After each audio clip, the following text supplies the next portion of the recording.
Dr. Jitesh. Hi, good evening. Yes. Good evening. Hi, good evening.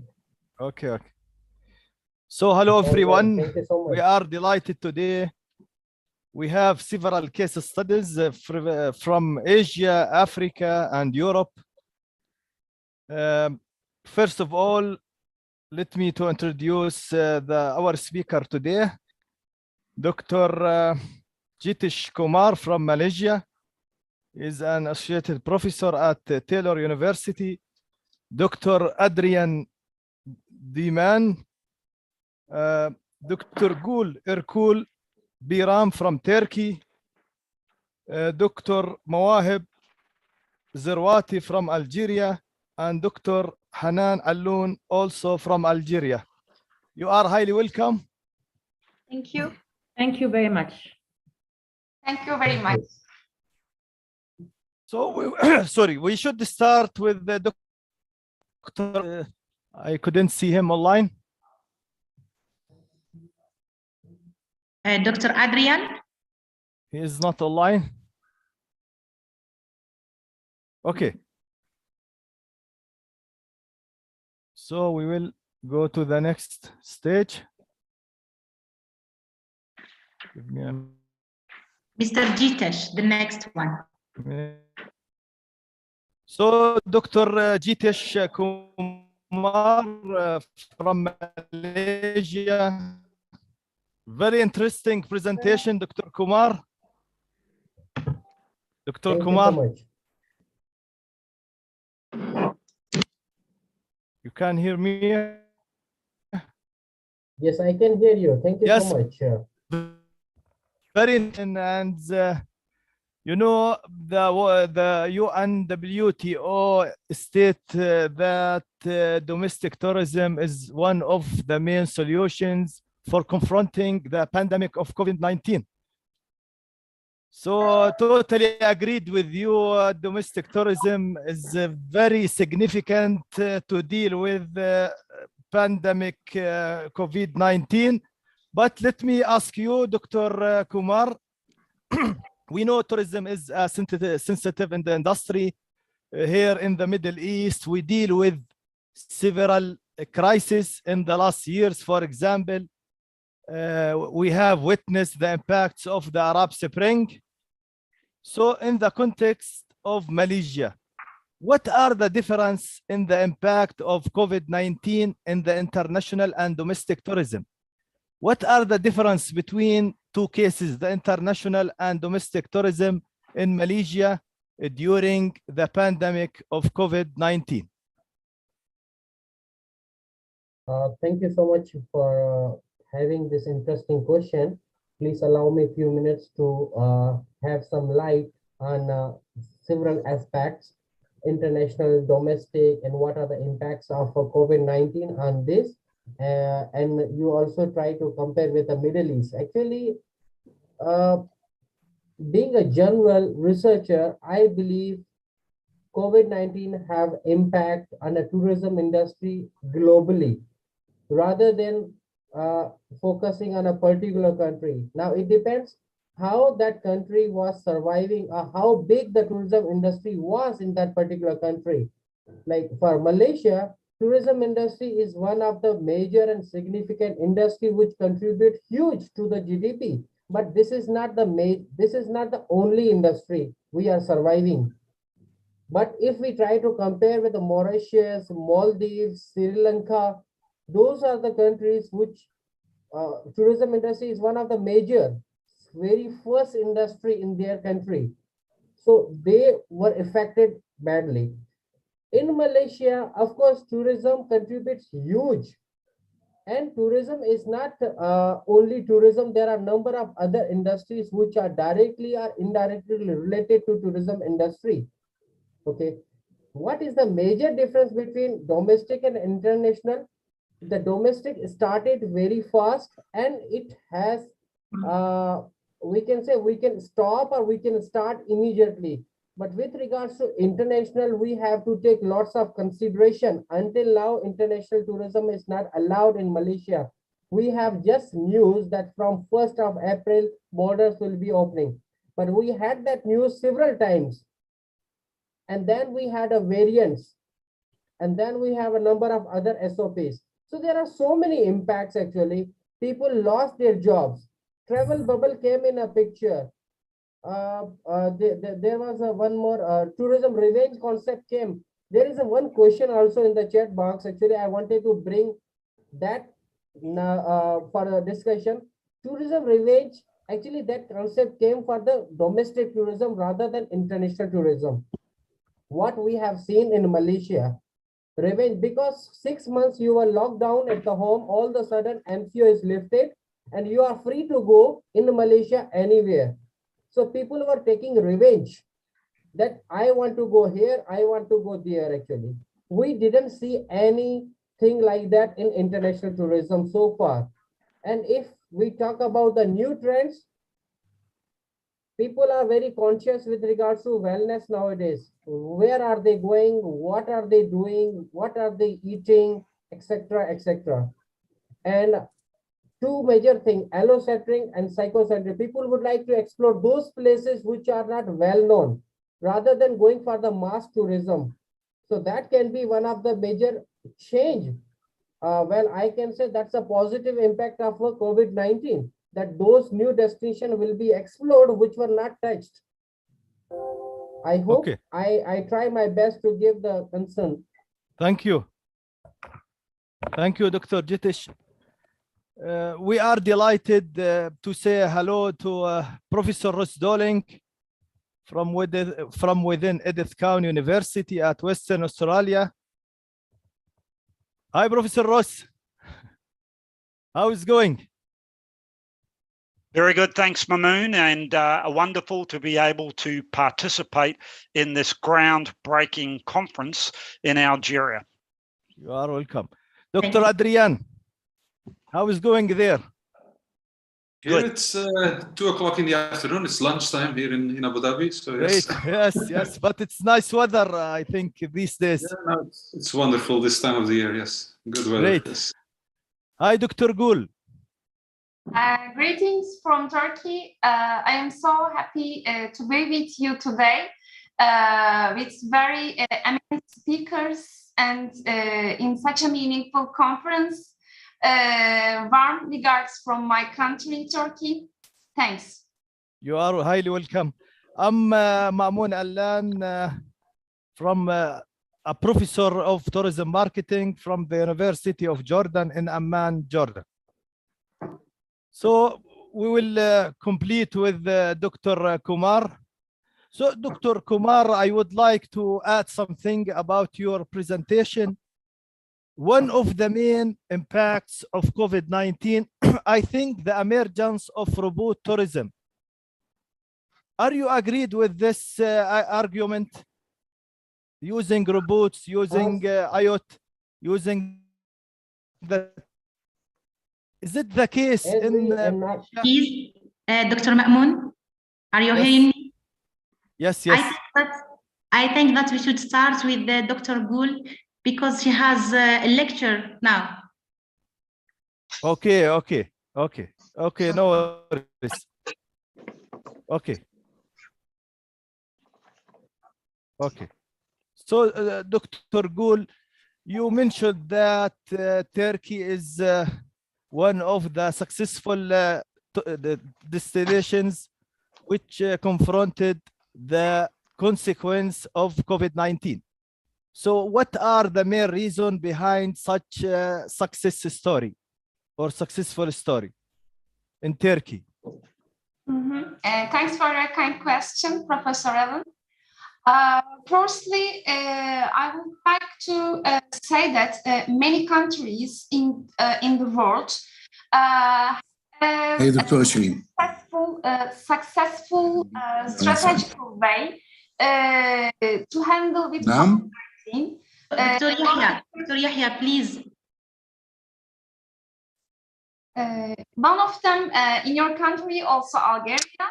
I am following your plans and your policy post-COVID-19. In my country, we have many roads and strategic related how to we overcome COVID-19. And also, one of the most important advantage in Turkey is that our Ministry of Health, because the Ministry of Health has many ways to overcome and to handle with COVID-19 disease.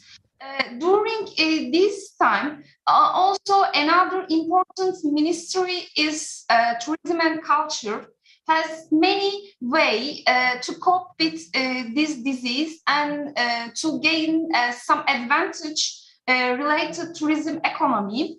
Also, our government has many ways to realize sustainable development goals. For the summer season, I can say surely that we are waiting many tourists to Turkey in this summer because successful tourism policy and planning. And also our hotels after the COVID-19 receive many few visitors. And our concepts mainly composed of social distance is the new mantra of the Turkey tourism base. And also we activate more domestic tourism activities with our national tourists, as the Dr. Gita said, because domestic tourism are the biggest helpers of the tourism stakeholders, and some individuals who were dismissed or jobs will gain after the post-COVID-19 thanks to government new ways and roles, and also some promotions. Finally, I would like to say that we learn to new tourism types related less people, more natural tourism alternatives. Thanks for your question. I hope I can answer your question. Great, thank you. If there is any comment or question related to Dr. Gul introduction.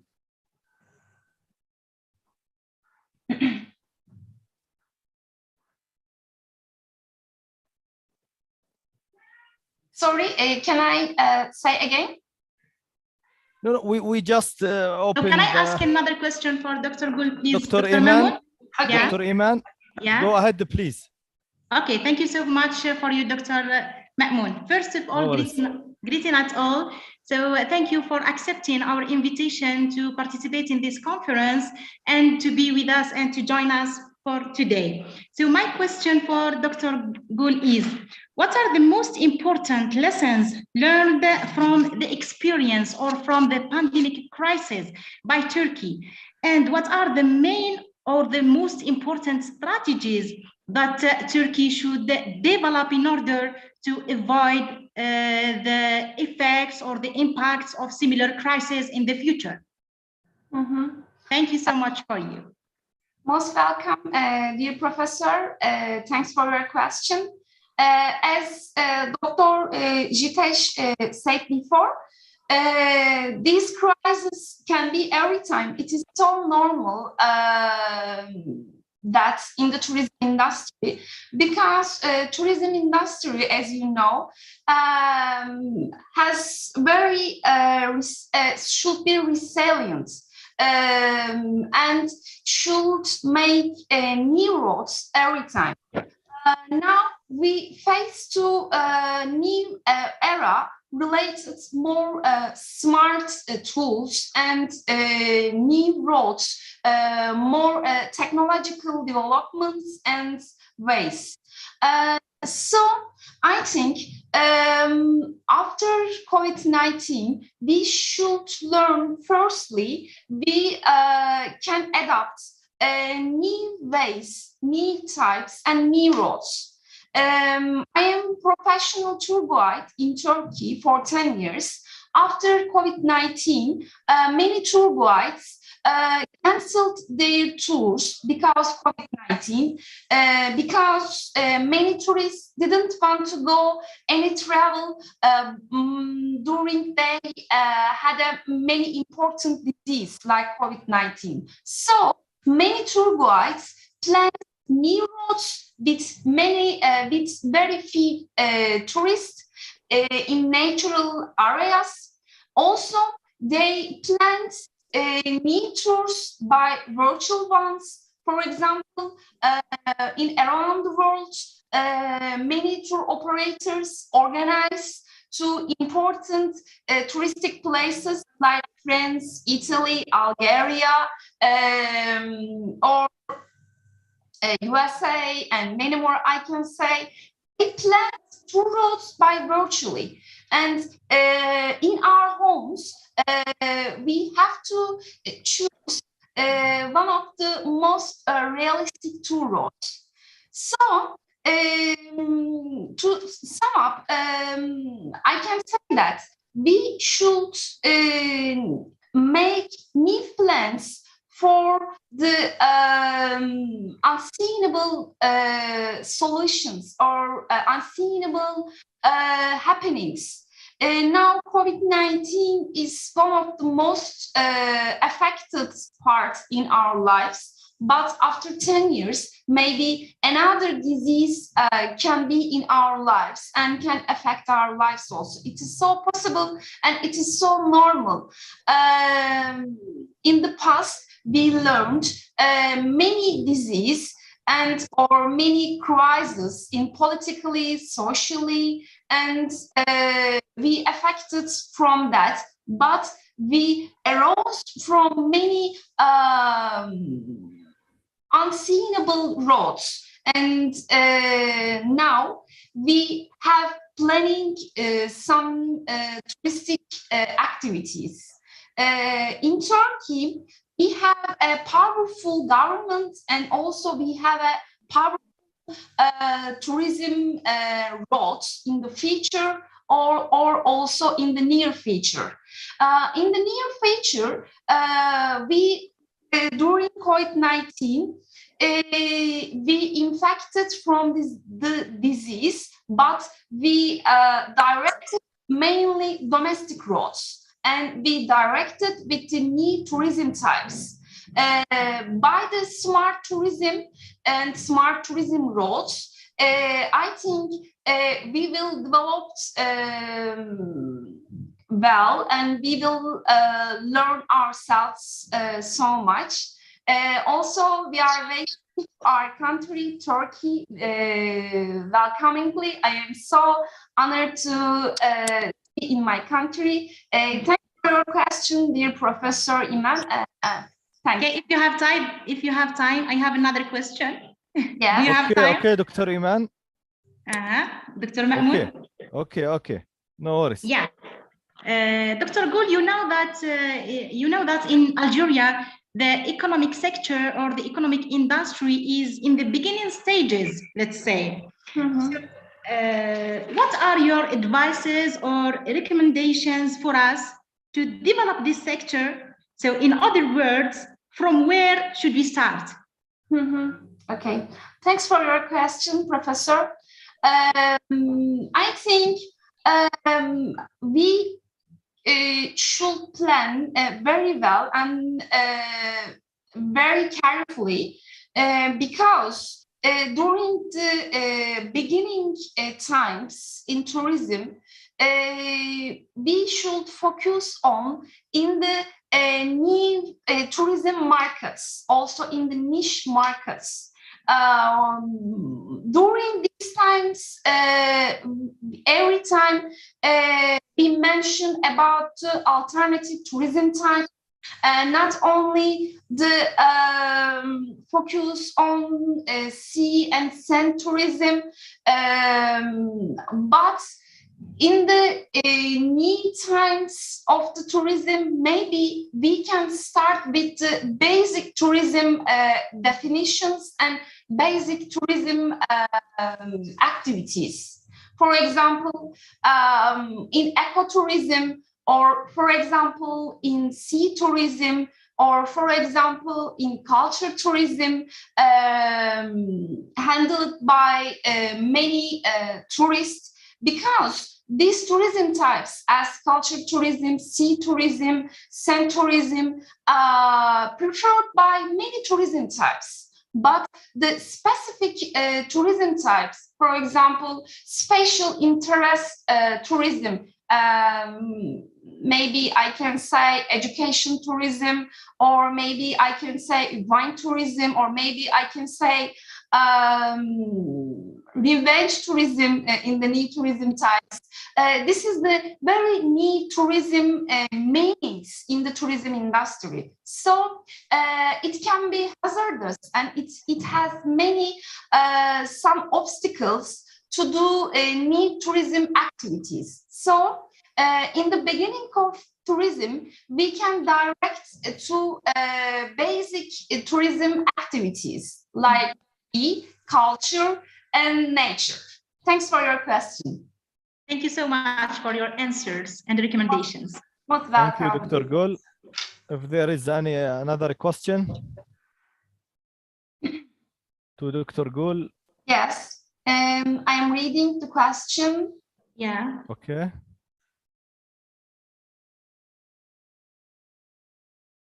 What is your expectation concerning tourism in Turkey in the coming years post COVID-19? Yes, thanks, Professor Alan. Surely we will face many negative effects related to COVID-19, not only in Turkey, also in many parts of the world affected by COVID-19 on behalf of tourism industry. But I think if we want to be successful in many parts of the economy, we should face some important crises.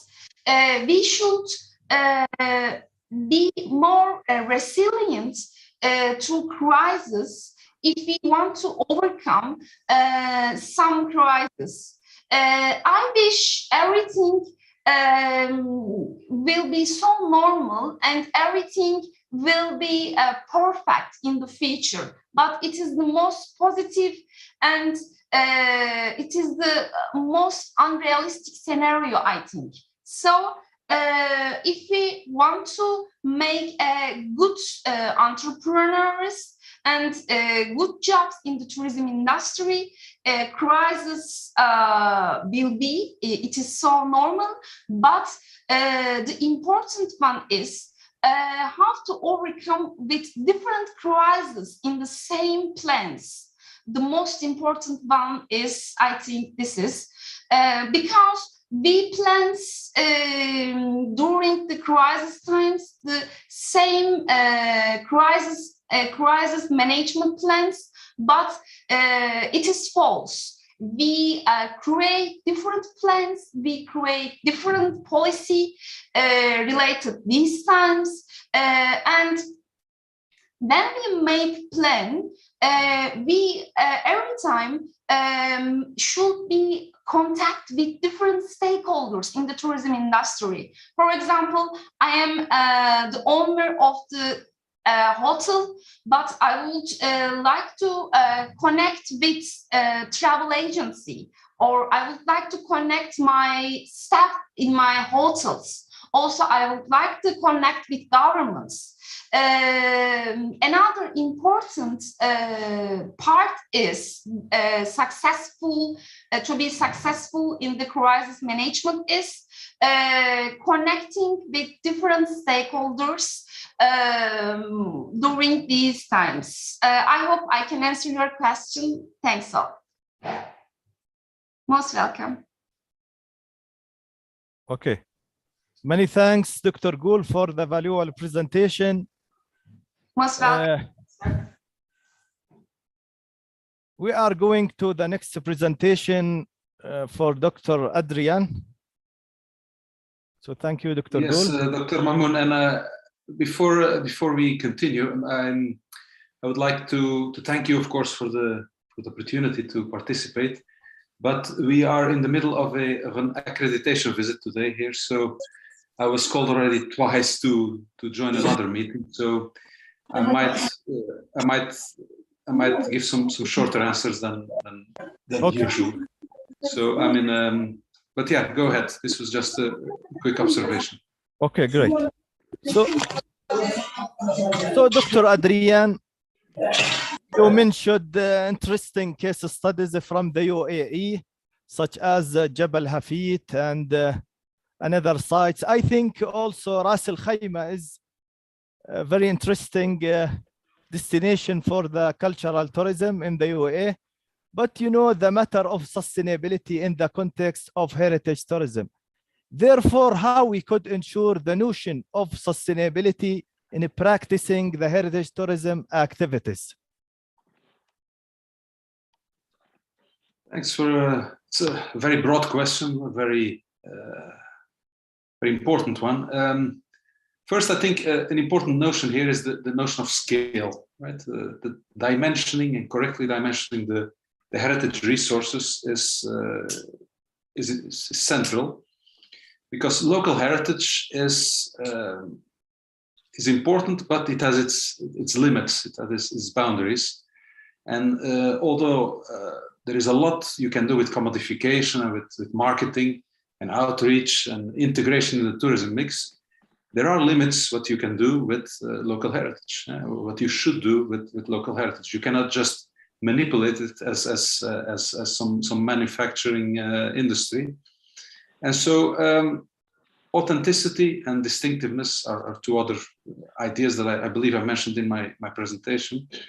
And this, they're not elastic.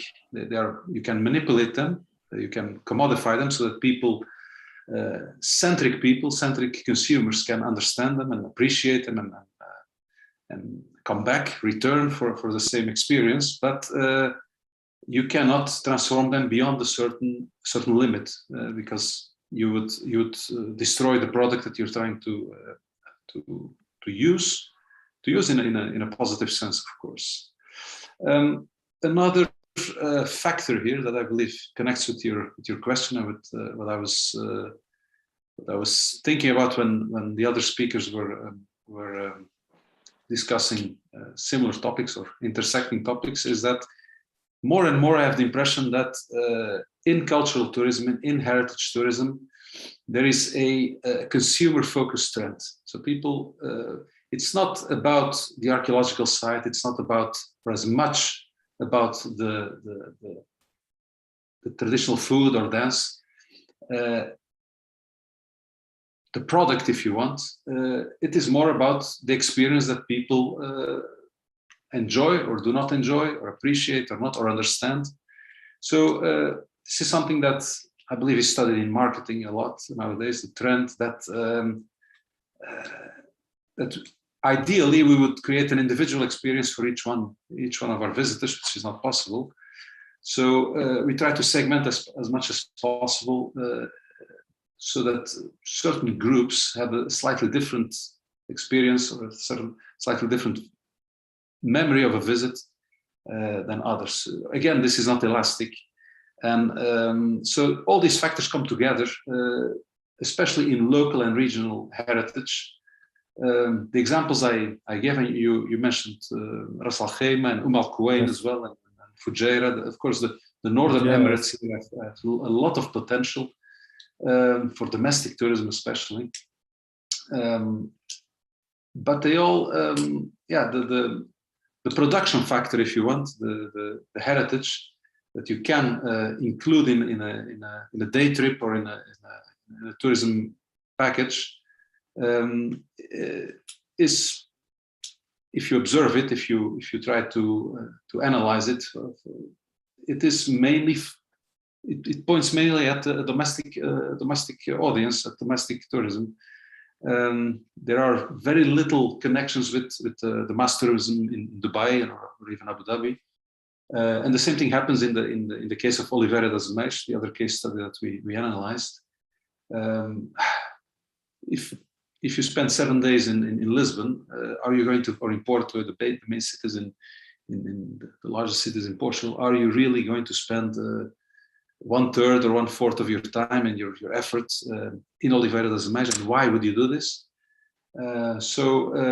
Scale, again, the beginning of my answer, scale and dimensioning, correctly dimensioning expectations and resources is, I think that's the key for successful development of heritage.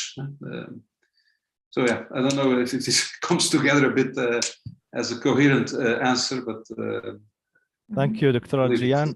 The possible answer here to a very complicated question. It's yes. fine, it's fine. Thank you, Dr. Adrian. So if there is any question to Dr. Adrian for heritage tourism. I have a question for Mr. Adrian. Dr. Iman, go ahead, please. So first of all, thank you so much, Mr. Adrian, for joining us today and for accepting our invitation. Thank you so much for your very important presentation and very important subject.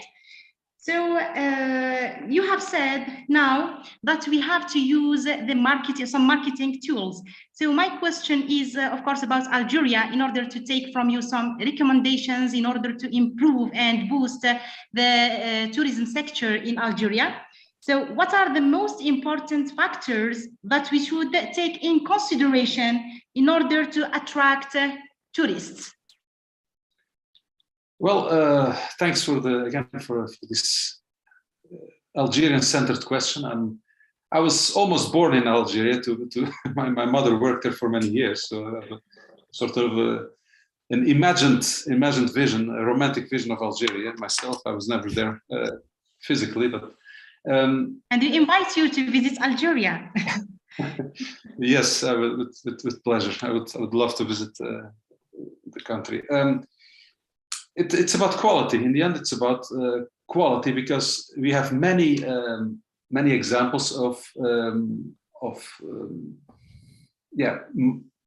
badly placed or badly targeted marketing efforts, or even development from the supply side, the development efforts that do not provide adequate ecosystems, if you want, right? So it's somebody mentioned, I believe it was Dr. Gül, who mentioned the niche tourism, which is important. You have also, of course, a national tourism agency that has. I visited actually a couple of weeks ago here in Dubai. We have the Expo 2020 going on, so I visited the Algerian pavilion. But most pavilions here have a sort of a tourism message for the visitor. It's very generic. What makes a middle class family? What makes me or someone from I don't know, from Spain, from Northern Europe, from farther away? What makes Algeria distinctive?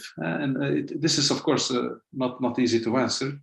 But why would the simple question would be, why would we go to Algeria if we can spend the same perceived experience in another Mediterranean? So if you show the beaches and the mountains, it's all very pretty. But what is distinctive? What can you get in Algeria that you cannot get elsewhere? So the answer to that question is the key to unlock a sort of a niche product, a branding, a nation branding, or even a region branding effort that could be successful. Because nowadays, with all the social media, with all the tools that we have at our disposal, very quickly we are able to make comparisons. We get user feedback from hotel and booking.com and so forth. So it used to be, we all know this, that 20 years ago, the previous generation, it was a one-size-fits-all type of offer, right? Or supply. So you would go to a tour operator and you would buy something based on preconceptions and on flyers and folders, and it was all more or less the same. And we as consumers are much more informed, and we expect much more as well. Our expectations are much higher, precisely because we can do our research in advance. So it is not. We were walking around, and I was walking around Expo 2020 with a colleague of mine who works for a national tourism agency back in Europe, and this was one of his observations. He said, "Okay, there's nothing distinctive in these pavilions." He was not speaking of a specific pavilion, but it's all based on very generic images of beaches and mountains and people having fun. But why, after the fifth or the sixth pavilion, it becomes a blur. It becomes a bit indistinctive. So my short answer to your question would be to find something that would not blur, that would stick in my memory, that would say, okay, in 1 month I would still think about, okay, I want to go to Algeria because of nothing rational, but something emotional that would have stuck to the back of my mind.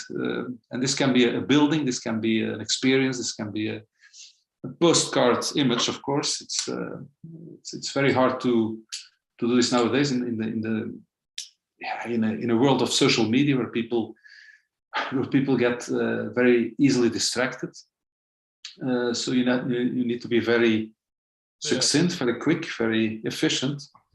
But if you would interview another related question that might answer your question, is if you would interview a number of Europeans, Central Europeans, North Americans, and you would ask them what is specific about Algeria, I don't know what they would answer, to be honest. Even if they could point it on the country on a map, what would they say?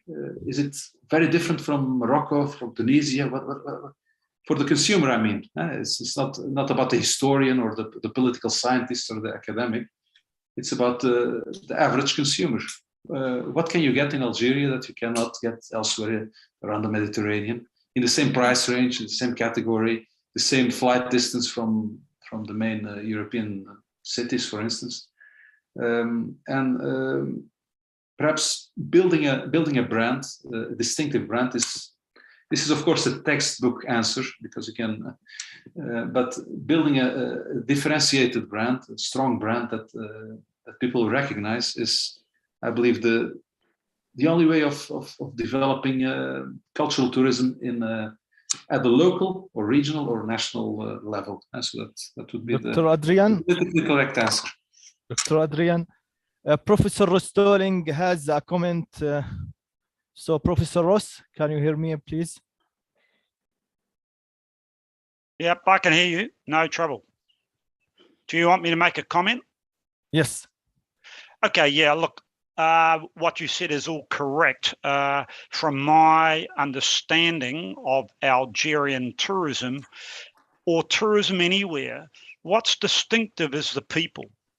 And so it's the Algerian culture that would be different from culture in Morocco or Tunisia or other places. It's whatever the unique customs are in the villages, with the dances, with the music, with the singing, whatever. And secondly, it would be the heritage that you've got, the history of the place. Thirdly, you've got the nature focusing on the desert. Now, the desert has got so many possibilities because it's got outback open space tourism. It's got geotourism on the landforms. It's got dark sky tourism, which is growing around the world. And I've seen Algerian ambassadors, especially the one in Indonesia, talk about marketing Algerians' Sahara Desert as an area of peace. Now, that's all very interesting, but so the short answer to the question, as I see it, is find out what's distinctive about the Algerian culture. That comes first. What's unique to Algeria with the people and their customs, that's very important. And then build the rest around it. I've got some other comments, but I'll leave those for the moment, Mamoon. Okay, no worries. Thank you, Ross. Dr. Adrian, we have a real challenge here in the Middle East, in the Arabic context, with the intangible heritage. For example, in Algeria, the folklore, the music, Array music. So how we could preserve such type of heritage and how we could promote it for tourism industry in the Middle East to reach the overall tourism products in the area? Well, yes, this actually connects with what Professor Dowling was just mentioning, and which is absolutely correct. I should have mentioned it as well. Of course, I was thinking about the marketing level, but we need to go back to basics. It's a bottom-up effort. It's a grassroots effort. And of course, local communities are the backbone of any differentiation. And intangible heritage is part of it. The issue with intangible heritage is if people stop practicing it, not for money, but practicing it for because they look at it as their heritage, and they feel value in it, and they feel pleasure in it, and it will disappear. I'm not talking about the hula dancer in some hotel in Hawaii, which is completely artificial. It's authentic, but I want to use the word artificial here on purpose, and that's not what best practices in this case would advise, I guess. So intangible heritage needs to be, there's a balance, because a lot of these practices are not economically sustainable. Very few people will gather instinctively or organically on the weekend to start dancing and singing and cooking in the original way, because we all live our normal lives. People live in apartment buildings and so forth. So there is some level of detachment with the reality, the cultural and social reality where intangible heritage originates. But you can do this through cultural associations, through subsidies that allow for people to come together in a way that feels normal to them, and this will transpire to whatever you want to do with it later, however you want to package it in a sort of a tourism product, and mix it with hospitality and other more technical, and travel, other more technical parts of the tourism mix. But yeah, so the tangibles are in a certain sense easier to quantify, to qualify, because you can take a picture of them and you can restore a building. You can know how much it costs to maintain it, how many people you need as a staff to work in a museum. But intangibles are not easy to commodify without making it almost a circus on the one hand, making it a bit of a weird show for tourists to appreciate it, like the mariachi dance, something that we all know from experience, or from preconceptions or movies or whatever. So yeah, it's but on the other hand, heritage is not history, right? Heritage is not something that you don't want to go back in time. You don't want a time capsule to go back 50 years in time or 100 years in time. That's not the purpose of heritage management. So to transform something that is authentic or perceived as authentic, and that comes over as sufficiently well executed and sufficiently natural and sufficiently articulated with the rest of the cultural tourism experience, that's the challenge, to balance this. Because again, I will finish with where I started. People will not just come out on the streets and just start singing and dancing just in any context. Not in 2022, we go to the mall, we go to the restaurant, we go to the cinema or whatever.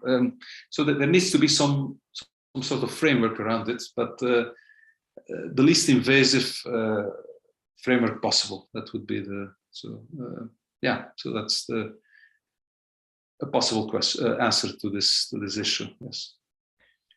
Okay, Dr. Adrian, thank you for the valuable comments. So we go back to Dr. Jitesh Kumar. We know you are so busy, Dr. Adrian, so we stop here. It's fine. No, it is. I'm equally busy. Everybody's busy, but today is a fun, strange day because people are walking around in the office, and we have this accreditation visit from the Ministry of Education. So people asking about, So if I may be excused now, I appreciate the opportunity to participate, and thank you very much. No worries, Dr. Adrian. Many thanks. So, Dr. Jitesh, very interesting. Dr. Mamoun. Yes, Dr. Iman. Dr. Adrian asks if he can leave now, I think. I said, yeah, no worries. No worries. It's fine, Doctor. Okay. I said, Thank you yes. so much for you, Mr. Adrian. No, we said it's fine. We said that. So, Dr. Jitesh, so Yes, you mentioned the concept of revenge travel. Could you please explain such a new concept in the tourism literature? Thank you so much, Dr. Mamoun. First of all, actually, I was having another question, actually, which you left me with the technology or those robots, actually. So I will be having some light on it before talking about, after talking about this revenge tourism. As mentioned earlier, revenge tourism, which I have seen, not in the theoretical literature, in the research so far, but in the practical context. And why it happened in Malaysia and this Asia Pacific region, because of people were locked. People were at home for a long time. They were not allowed to travel, actually. So probably we can say that's one of the human characters, human nature, that when we are not allowed to do something, and we go for that particular thing when we can. So if we can say that can be a nature of a small kid also. Whenever we ask that kid, please don't do, he will be more curious, or those kids will be more curious to do that thing, actually. And if we don't restrict, if we don't stop them, actually, that is just a normal phenomena, normal thing for them. And coming back to the other trends, in the general context, I don't think so there's a new trend or new thing will be introduced after COVID or during COVID, actually. But the things which have been in the practice are wellness, medical tourism was available, but spiritual or the spa tourism, more towards the nature, those tourisms are very well in practice nowadays, actually. And your question was regarding the robots in the Malaysian context. No, there's no impact of using robots, or we can say utilizing technology is there. Digitalization have been enhanced or implemented very drastically because of no touch phenomena. We don't want to touch the money, so e-wallet came in a picture.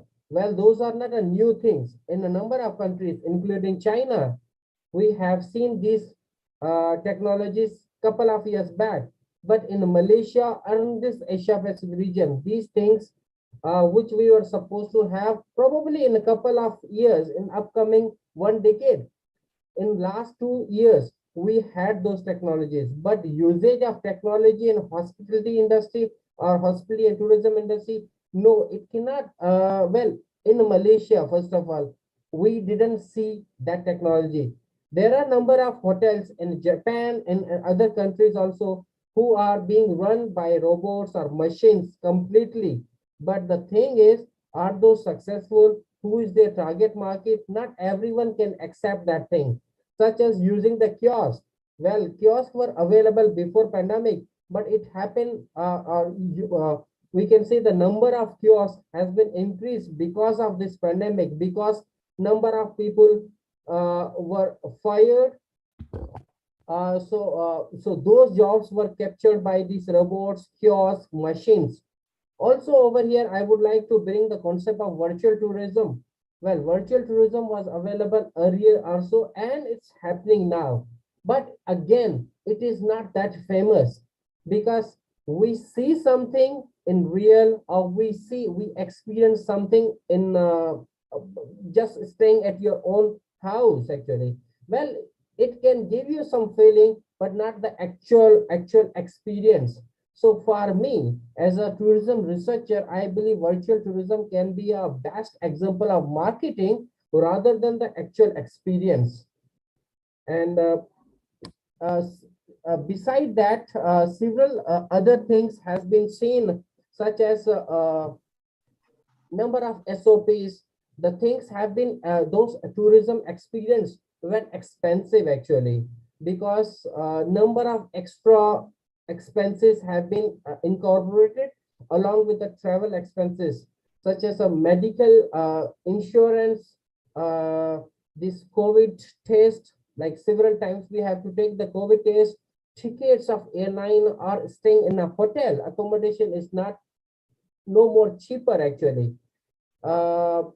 Probably for a moment, because not every country is open, not all the borders are open. Slowly and gradually, probably it will come to the normal, but the impact of COVID-19, what we have seen on our personalities, will stay longer, such as who are allowed to travel only with vaccine passports, or who are who have already taken 2 shots, or those the booster shots of vaccines actually.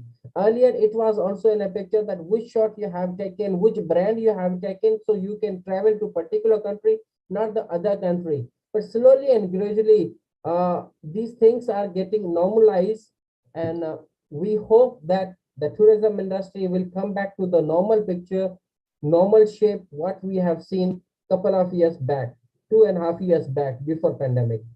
I hope I covered the different aspects as per the question asked. Thank you. Okay, Dr. Jitesh.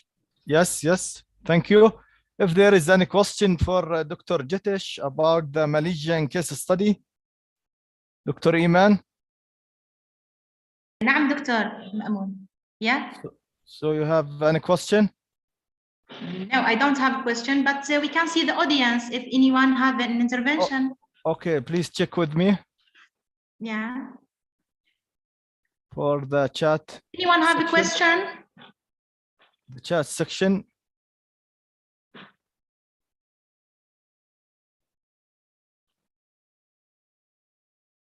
Okay. So thank you, Dr. Jitesh. Thank you for this interesting presentation and topic about the impacts of COVID-19 on case studies of Malaysia. So the fourth presenter is Dr. Mawahib Zarwati from Farhat University, Saif City in Algeria. Dr. Mawahib. Yes, I'm here. Assalamu alaikum. Alaikum assalam. You are highly welcome. Thank you. Thank you for this interesting discussion. So Dr. Mawahib, why Algeria is not a competitive destination? You mentioned that. Why is not a competitive tourism destination in the North Africa? Well, thank you for your question.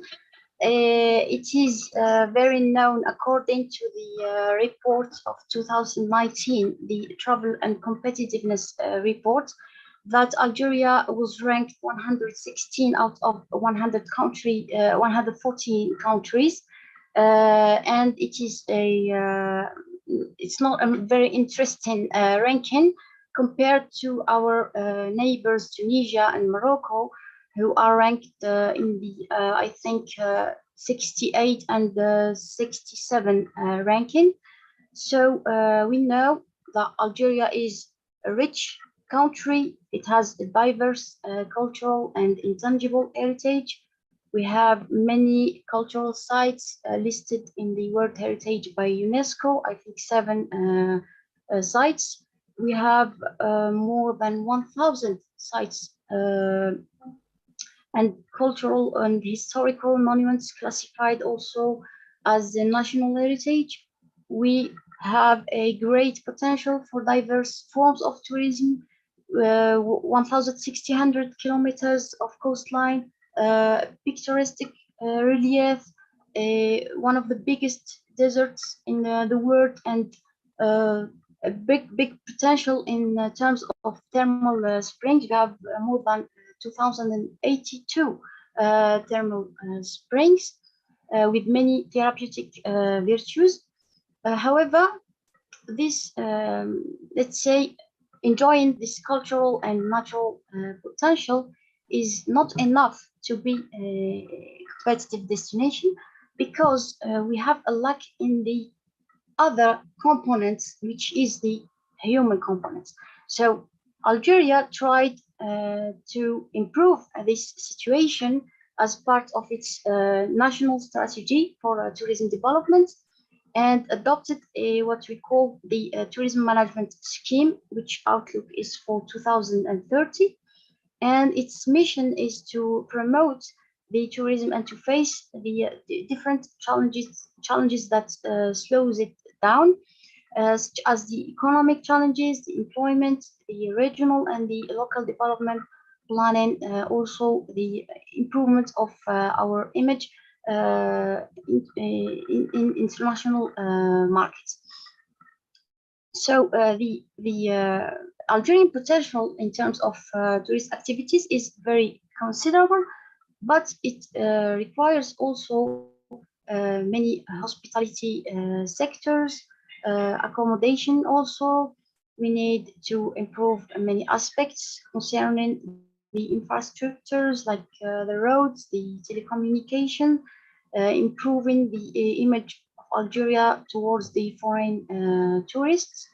And I can also add that we have, let's say, a bad ranking in some other aspects, such as the openness to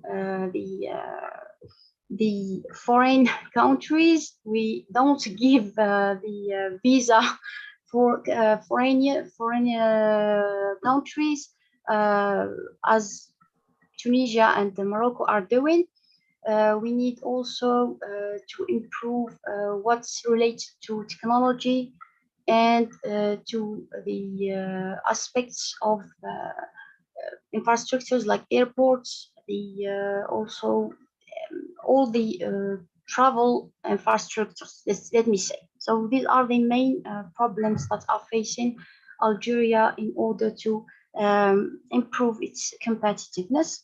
And I think that the suggestion of Dr. Announ in her communication about the suggested destination marketing plan is really an excellent solution, I think, to improve our competitiveness in the international market. Okay, Dr. Mawahib, I have a question from Merimi Murad. What is the role of customers in developing service at the Algerian hotels? Well, thank you for your question, Mr. Murad. As we know, the customer is an important element in the provision of the services. We have from one side the company, let's say tourist institution, a hotel or travel agency, or any company that works in the tourism. And from the other hand, we have the customers. So in order to take benefits or maximum benefit from the customers in provision of services, we need to, let's say, educate the customer, especially in the Algerian context, where the tourism is not that developed. So first of all, a company or the existence of the company depends from its clients, of course. So no company could exist if there are no clients, or it has no clients. So it needs to implement some strategies in order to attract them, to be able to maintain them and to develop their loyalty. And we know also that not all the customers are loyal. We need to differentiate between the two types of loyalty. Let me say the fake loyalty or the calculative loyalty, as I found in the results of my communication, and the real loyalty or the emotional loyalty, which will lead a company to succeed really. So in any sector, we could apply the Pareto rule, which is 20% of customers in our case will give the hotel or the tourism institution 80% of its profit. So the company needs to, or the hotel needs to focus on these 20% in order to be able to foster them and to develop their loyalty. I hope I answered to your question. Okay, Dr. Mawahib. If there is any comment on Dr. Mawahib presentation about the Algerian case study. Okay, Dr. Ma'moon, I need to, okay. Okay. I need to add something to what Dr. Mawahib said, which is very important, really. So in the Algerian context, we need first to start from the bottom to the top. So we need to look for the infrastructure. We need to enhance the infrastructure in Algeria. We need to open the door and to facilitate the financing for both local and foreign investors in order to make some investments that have a direct relation with the economic, with the tourism sector. Then after that, after making a good climate for the tourists, we can then think about how to attract these tourists from different countries around the world. So we need here to make some strategies that help for developing, for creating a good climate for attracting customers. Then the second step or the next step will be how to market Algeria, how we can make Algeria known for other countries, for foreign tourists from different countries around the world. Thank you so much. Thank you, Dr. Iman. Comments. Excellent comment. Thank you very much. I think that the mental image about the Algerian tourism product is not positive. As Professor Ross said, the low ranking is due to the perceived safety issue for foreigner visiting Algeria. Exactly. Algerian tourism managers, policymakers should pay more attention to the promotion and marketing, the safety of Algerian tourism destination. What do you think, Dr. Mawahib, about how we could enhance the mental image for international tourists about the tourism industry in Algeria? Good question. Thank you. Well, I guess that we should really reactivate the marketing strategies in order to reflect the most real image of Algeria, to present our cultural diversity. As you know, Algeria has many regions with specific culture, food, heritage, and history. It has also many areas have their own dialect. So if we could plan to each time introduce a region that it has its specificity, its natural potential, its human potential, I think that doing so will bring together a positive image of Algeria towards the world. And this challenge cannot be done in 1 year or 2 years. It's a plan, and it's what tries the Ministry of Tourism and Handicrafts to do in their plan of tourism development outlook 2030, which is to encourage the investment in some regions in Algeria, to make them as poles of excellence, tourism poles of excellence, to try to participate in fairs, international fairs, to introduce Algeria for those who don't know this destination.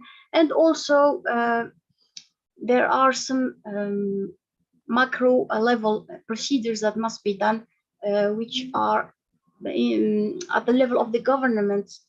And I insist on the international openness, because it is a very important element to permit the tourists or the foreign tourists to come and to experience and live some experiences in Algeria, especially, as said Dr. Ross, in the Sahara. Great. So another last question for Dr. Mawahib. Any comments? Yes. I think that all what we were commenting about Algeria could be discussed with Dr. Hanoun about her presentation of destination marketing plan, which is very, very interesting and spots the light on many deficiencies in our destination Algeria. Thank you, Dr. Mawahib. You're welcome. So at last but not least, Dr. Hanan Announ from University of Farhat, Stif, Algeria. Hello, thank you. Highly welcome, Dr. Announ. Hello. First of all, I would like to thank all the organizers of the International Forum and all the speakers for their important contributions. I'm really glad to be here with you. Yes. You're welcome. So, Dr. Hanan, you mentioned that there is a lack of strategic vision for the tourism industry in Algeria. How this issue affects the development of tourism industry in Algeria? Can you please repeat the question? There is a lack of strategic vision for tourism industry in Algeria. How this issue affects the development of tourism industry in Algeria? Yes, in my opinion, poor tourism planning and management can have really strong negative effects in the long term, both on the environmental or social and cultural aspects. So for me, it seems to be crucial to develop appropriate policies and strategies by implementing an effective destination management plan. And so in my opinion, one of the challenges facing destination marketing managers is the choice of a competitive positioning strategy, which will be used as a basis for strategy implementation.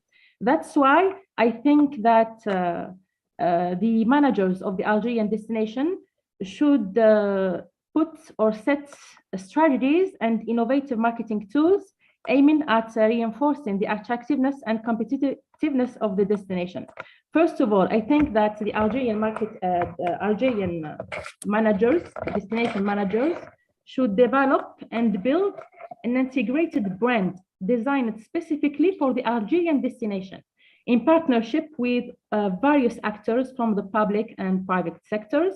I propose, for example, to position the Algerian destination on the resources and values that distinguish it from the other competing destinations by combining the elements of heritage, distinctive natural resources, and hospitality with modernity.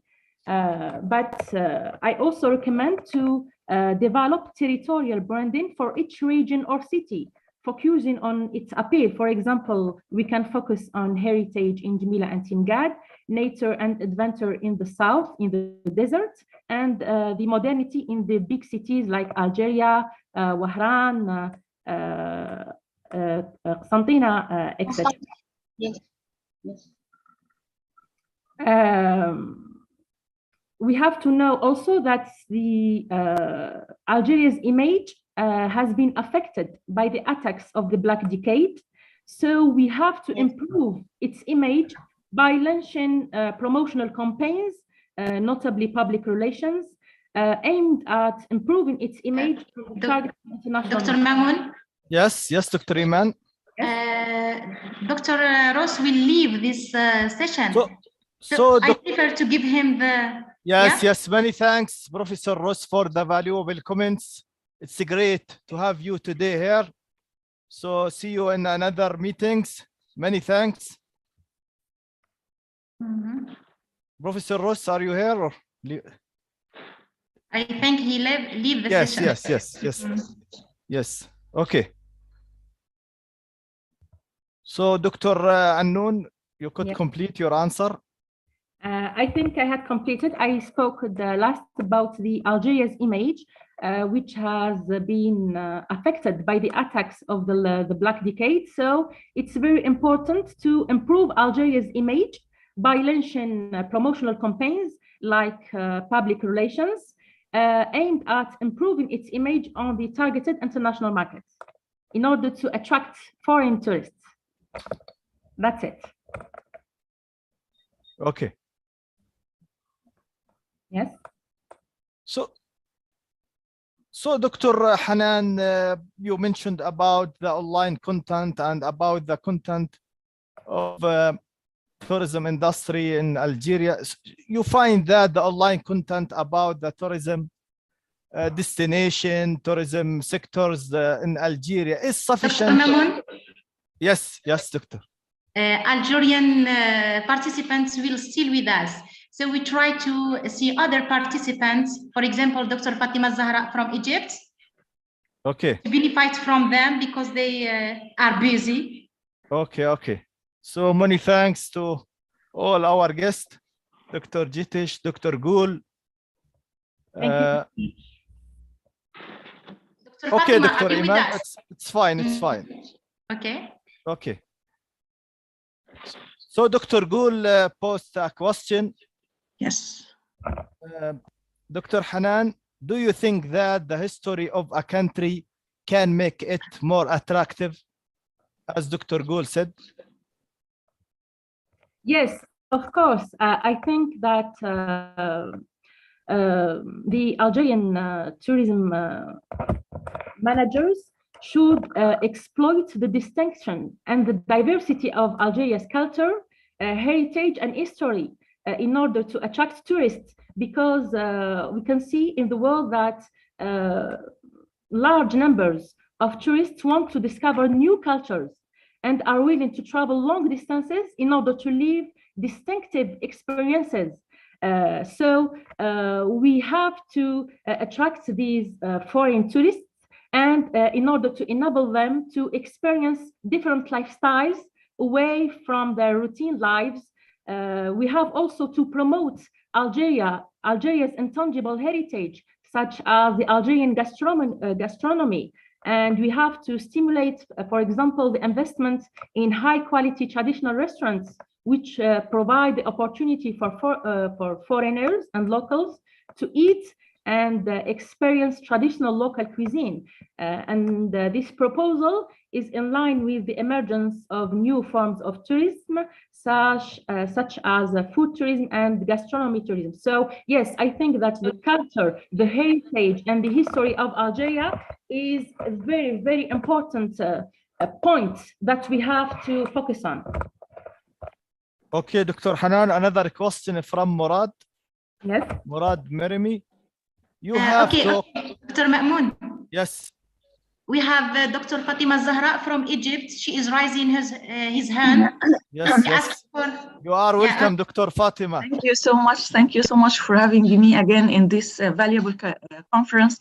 And really, thank you for the organization of this outstanding conference, international global conference. Thank you so much. But I have a comment, not a question.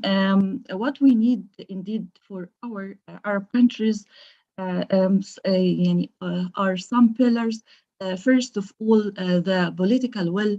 We need the political will in the tourism affairs. Secondly, looking at firstly the domestic tourism, not only the external one. First of all, we need to pave the way to the international tourism by the domestic tourism. Thirdly, the internal tourist reputation will attract the external tourism. Also the ecotourism and its role, it's a great role in achieving the tourism security and safety. And this is what the tourists search for in any country. Yeah. Also, we need at last the designing the international ranking, tourism ranking related to the international tourism. And this ranking based on a specific pillars or specific criteria that will be to the tourists and will be to the tourist guides that will train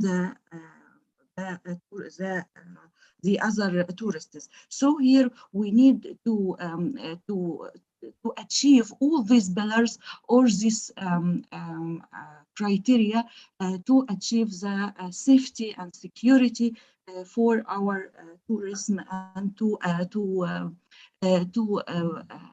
pave the way to the international resources that depend that the local and the international tourism. And again, thank you so much for this valuable session. Thank you, Dr. Fatima, for the valuable comments. Indeed, we need to apply such criteria to enhance our tourism products in the Arabic area. Dr. Hanan, any comments on Dr. Fatima?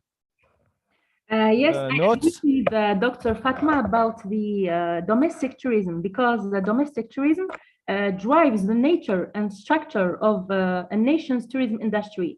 So foreign demand thrives more readily when domestic demand is well established. So that's why we have to focus first on domestic tourism, then on international tourism.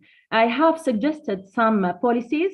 For example, the pricing policy. I propose to use dual pricing, which is a strategy used in different foreign countries, which means that we have to put different pricing for international and local or domestic tourists, and or lower prices in off-season months for tourist sites such as museums, the archaeological sites of Jumeirah and Timgad, or by imposing a lower fee for domestic tourists and or charging less in off-season months. I propose also to focus on transport and tourism interlinkages, because quality transport infrastructure enhances the experience of a destination and quality of life for both visitors and residents. We can also introduce promotional offers on internal transport, for example, air transport to the southern region, in order to motivate people to discover the isolated regions. That's it. Okay. So, Dr. Hanan, another question from Murad. Yes. You have talked about 8 strategies to develop tourism destination in Algeria. Yes. Are they easy to apply in the real life practice, in the reality? I think that that the Algerian authorities, if the Algerian authorities decide to make tourism as a priority, if there is a will, like Dr. Fatma said, the tourism industry will be able to flourish, because, like I said before, the Algerian authorities must have a shared vision with all stakeholders and players in the tourism industry. In this case, I can also focus on human resource development, because we need to put the right person in the right place. So we have to rely on a number of measures in order to develop skills and improve competencies within the Algerian tourism industry. For example, we can invest in educational projects and we can develop specialized educational institutions that provide, for example, applied bachelor's degrees in tourism-related fields, like Australia, Dubai, France, etc., in addition to higher education degrees in the field of tourism. We have also to provide specialized studies in the field of tourism, in hotel, entertainment, transport, in the Algerian universities, and enable students to pursue postgraduate studies in order to raise the level of knowledge in the tourism industry, because the level of the knowledge in the tourism industry, I think, is very low in Algeria. We can also open tourism courses in professional institutions that aim to increase the number of qualified employees in the tourism industry. We can organize, like we are doing now, seminars and forums, bringing together academic researchers, students, and various tourism industry stakeholders from the public and the private sectors. And we can also develop partnerships between the educational and business sector, so we can, so the tourism in Algeria can flourish. That's it. I will add a comment about what said Dr. Hanan. It's the output. It's exploiting the output of the universities and the institutions of tourism and hospitality, and adopting what we call the concept of internal marketing in the hotels and the tourism institutions. So the internal marketing consists on hiring staff that is qualified, motivate them, train them, reward them, and implement in them the culture of service culture, customer orientation, and such concepts that could really improve the levels of service quality provided in the hotels or the tourism institutions, which is for my opinion, in my opinion, is an interesting entry to leverage the levels of services provided in the tourism sector. Okay, Dr. Asma. So, Dr. Hanan, another question. You said that there is a crisis management for tourism industry in Algeria.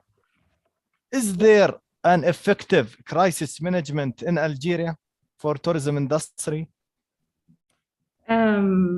I think that that Algeria has all the assets to allow tourism to flourish, but like we are seeing, it still attracts a small share of tourists compared to the other Mediterranean countries.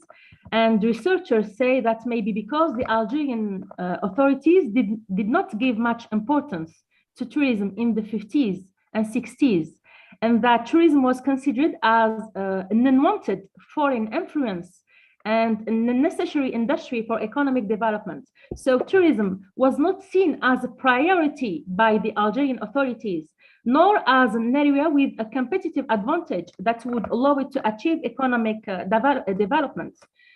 Some researchers say that successive governments in Algeria have perceived tourism as a threat to the cultural and national identity of Algerian society, and they also considered that they lack the means and experience to develop it. So as a result, little attention has been paid to this industry, making tourism in Algeria, like we know, primarily an internal activity. 97% of the tourism in Algeria is domestic tourism. Algeria is, along with Libya, one of the last Mediterranean countries to attempt to develop tourism. And I think that Algeria still suffers from not giving enough attention and priority to tourism, as well as from not having an adequate strategic vision, which is very important. We must have a strategic vision shared by all the stakeholders in order to bring tourism together with the other economic sectors, because like we know, the tourism industry is related to other subsectors like the agriculture, the transport, construction, industries, etc. Okay, Dr. Hanan. Okay, great. If there is any question, a final question for Dr. Hanan Announ. Any comments or question for Dr. Hanan?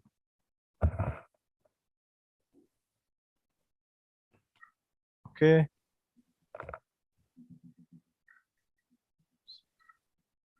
Mermi Murad say Algeria will be one of the 10th best destination. Is that right? I think that it can be the first best destination in the world in terms of adventure tourism, because we have a really big Sahara that perfectly suits with adventure tourism. I think also the geotourism. Geotourism would be a great addition to the tourism, overall tourism products in Algeria. Yes, yes. Okay, many thanks, Dr. Hanan. Thank you very much. We hope the Algerian tourism will be one of the best tourism in the world, and we hope Algeria will be one of the 10 best destinations that is, inshallah, will be soon. Many thanks. Many thanks for our international speakers for their valuable presentation, and many thanks for the Algerian colleagues. We should stop here. Thank you all, and see you inshallah in another meetings. And good luck for the tourism in Algeria. Wa assalamu alaikum wa rahmatullahi wa barakatuh. Wa alaikum salam. Thank you. Wa alaikum salam.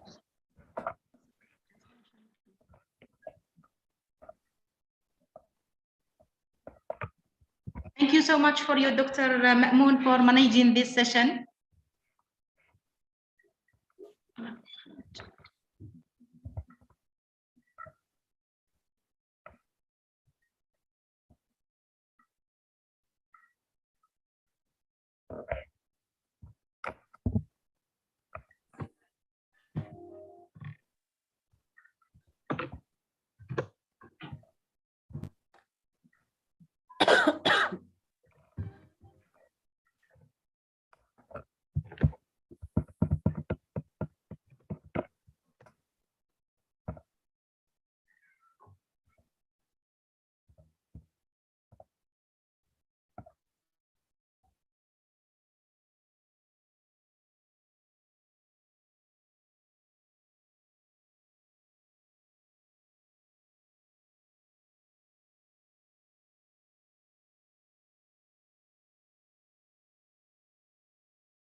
Assalamu alaikum.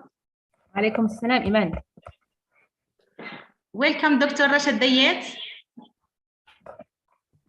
Thank you, Dr. Iman. I want to express my deepest thanks for you for joining us today. Thank you so much. It's my pleasure to join you today. Thank you. And sorry for not being able to present my paper, but hopefully in the maybe in the future we can do something similar to this one. Wish you all the best. Inshallah, Dr. Rasha. So, Dr. Rasha, we was talking about the economy, about the tourism sector in Algeria. The tourism sector in Algeria, and many participants give some ideas, some recommendations about what can Algeria do in order to promote and to develop the economic sector in Algeria.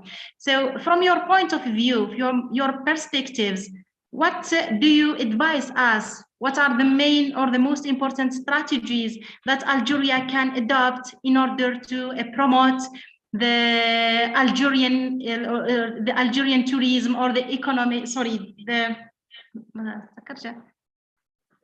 tourism sector in Algeria. Sorry. Yes, thank you, Dr. Iman.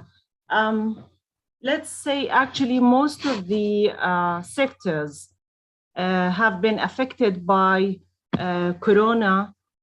Maybe most countries. Here in Jordan, it's been affected in a very hard way, actually. During Corona, most sectors have the economies, the profits have been decreased in a very high way. Let's say about the services sector decreased about 422% decreased during the Corona. I'm talking about the Jordanian experience regarding the tourism and regarding the services sector. And it's at most, let's say, tourism offices and most of the places that promote for tourism in Jordan have been affected, and most of them closed, actually. So now we are trying to promote more, maybe the airplane policies. That's why we cannot do more about it. So from your side, do you have any idea the percentage that the companies have been decreased during the Corona? No, we don't have, because here in Algeria, really, Dr. Rasha, the tourism sector has insignificant impact really on the GDP. Okay, okay. And you can consider it from the services sector as well. Yeah. Okay, okay. So maybe you can do promotion more about the tourism places in Algeria. It's let's say it might be a marketing strategy for this sector that can help to promote more for this sector and for the tourism places in Algeria. Yes, yes. That might help. Okay, thank you so much for your Dr. Rasha. Most welcome, my pleasure. For the other guests, do you have questions? Intervention? Dr. Hanan? Yes. Dr. Mawahib? Do you have something to add? I think that, like Doctor said, it's very important to focus on marketing by relying on public relations, organizing events in which the most important actors in the tourism industry, such as tour operators, international tourism agents, and the media can be invited in order to promote the Algerian destination. We can also use media coverage through newspaper articles, television programs, and other free media in order to improve its visibility and increase the credibility of the Algerian destination. Okay, thank you so much for you, Dr. Anan. Like I have said before, I want just to repeat the idea for the Dr. Rasha. I have said that in Algeria, we should start from the bottom to the top. Sorry, few moments, because I'm here, a technical assistant. Just few moments. Okay.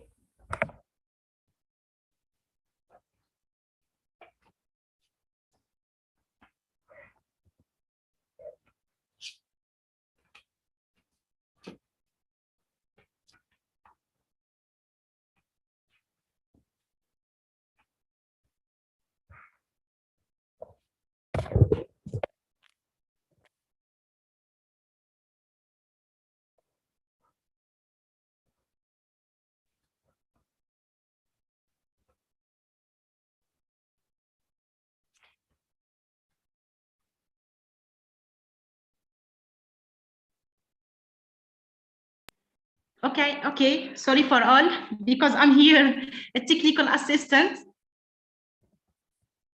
So like I have said, So for Algeria, I think that it's important to start from the bottom to the top. We need first to think about the infrastructure. We need to enhance the infrastructure in Algeria. I mean by that, the hotels, the roads, and etc. We need also to think about the financial sector. So we have some investors, either local or domestic or foreign investors. So we need to facilitate the process for gaining financing from banks and other financial institutions. We need also to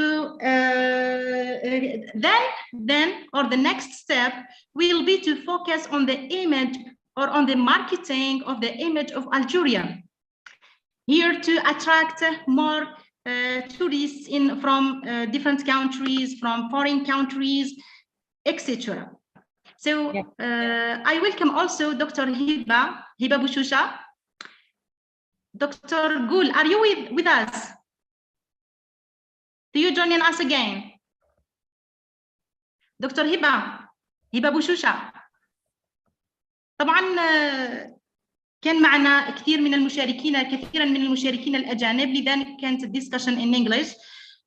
وبما أنه الآن بقي تقريبا عدد من الباحثين ربما الذين يودون التدخل باللغة العربية، فنفتح المجال لمن يريد التدخل سواء بالعربية أو باللغة الإنجليزية وحتى باللغة الفرنسية.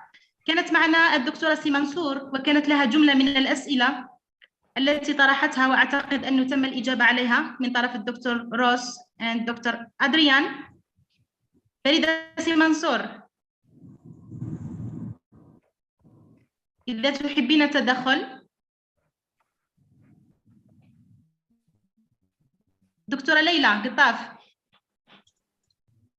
دكتورة ليلى كلمتني على الساعة 8 تريد الدخول والآن هي غير موجودة. دكتورة ليلى. دكتورة دليلة مسدوي.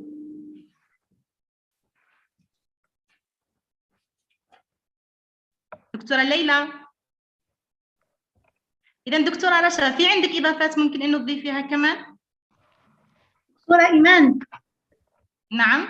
أهلا دكتورة. صباح النور. سعيدة جدا بهذا النقاش العلمي الثري جدا.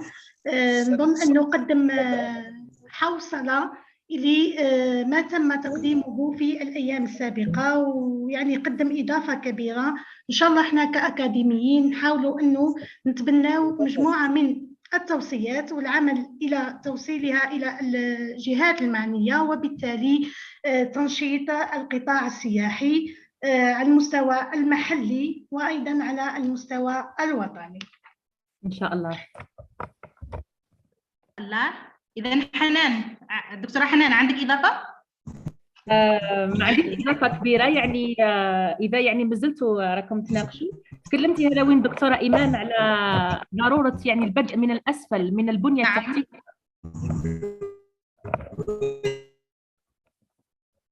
دكتور عبد الحكيم من فضلك المايك، اكتبي المايك من فضلك. دكتور عبد الحكيم.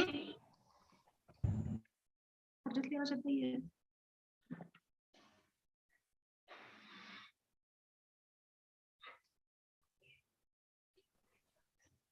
نعم تفضلي دكتورة حنان.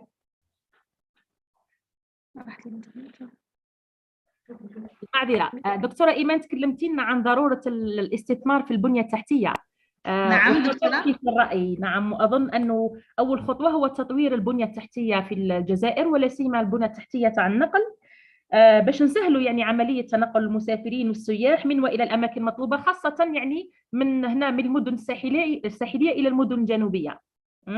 يعني لازم يعني يكون كاين استثمار في البنية التحتية من ناحية النقل، وأيضا الاستثمار في البنية التحتية الفوقية. يعني مصطلح جديد ما كنتش نعرفه، لكن شفتهم باللي في مختلف المقالات والكتب ما يقولوش tourism infrastructure، لكن يقولوا tourism superstructure، يعني البنية الفوقية السياحية.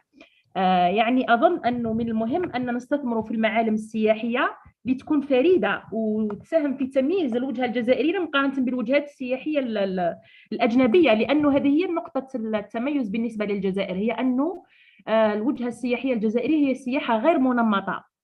لازم نركزوا على فكرة أنه لازم نستقطبوا السائح اللي يحوس على حاجة مختلفة، يحوس يروح يعيش تجربة جديدة، يحوس يكتشف ثقافات جديدة، يحوس يروح ليس فقط باش يسكن مثلا في فنادق ذات 4 و5 نجوم، لكن هناك بعض السياح يحبوا يروحوا يعيشوا عند المواطنين. مثلا في الجنوب الجزائري نقدروا نطوروا فكرة الجست هاوسز أو بيوت الضيافة، يعني وين يعني السائح الأجنبي ولا حتى يعني يكون سائح هنا جزائري محلي من الشمال يروح للجنوب باش يعيش مع هذوك الناس، ياكل الاكل تاع هذوك الناس، يتناقش معاهم، يساهم معاهم في الاشغال اليوميه تاعهم الى غير ذلك. وهذه الفكره هذه نظن تم تطبيقها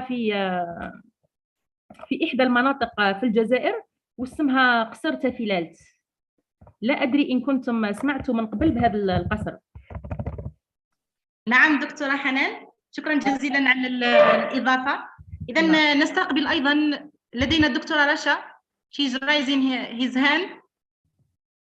دكتورة رشا. يس شكرا دكتورة. تفضلي دكتورة.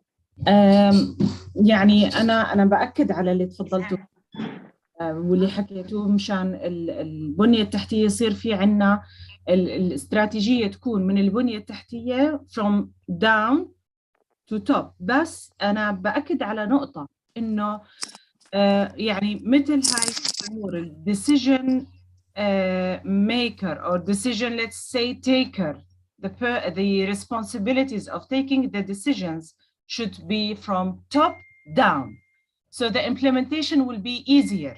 يعني يكون في تطبيق صحيح، لازم تكون من ال decision taker، حتى بعد هيك انه يصير في عندنا تطبيق صحيح وتطبيق يعني خلينا نحكي ضروري فيها.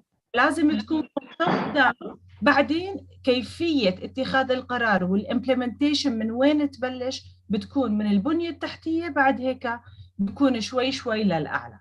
فأنا بأكد على هاي النقطة، مع إنه يكون في عنا يعني القرارات تكون مبنية من الأعلى من المسؤولين، حتى يكون في عنا اتخاذ القرارات بشكل صحيح. نعم.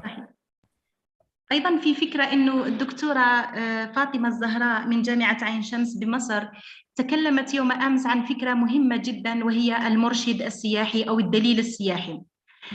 تكلمت عن ضرورة غرس صفات معينة بالمرشد السياحي حتى من مرحلة الروضة، ثم مرحلة الابتدائي أو الإعدادي إلى غاية مرحلة الثانوي، ثم مرحلة الجامعة.